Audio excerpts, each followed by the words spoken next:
დავუშვათ აი როგორი შვილი გინდა რომ გყავდეს. და აიღე ფურცელი და ჩამოწერე თვისებები. აი ასეთი და ასეთი შვილი მინდა რომ გყავდეს. სიტყვაზე ვამბობ, შრომის მოყვარე, მიმტევებელი თუ რაღაცა დაუზარელი, თავაზიანი, თამდაბალი, მოსიყვარულე, რაც გაახსენდება ადამიანს, როგორი შვილიც გინდა რომ გყავდეს.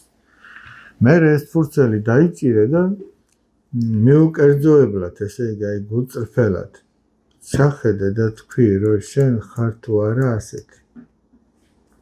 და პირველი რაც უნდა აღმოაჩინო არის ის, რომ არ ხარ ასეთი. თუ გულწრფელი ხარ, მაგას აღმოაჩენ. თუ გულწრფელი არა ხარ, შეიძლება თქვა, რომ მე ამაზე კარგი ვარ, ეს რა არის ჯერ კიდე ჩემამდე როდის მოვა.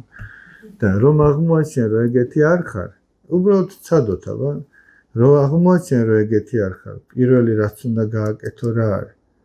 შენ უნდა დაიწყო, რომ ეგეთი გახდე.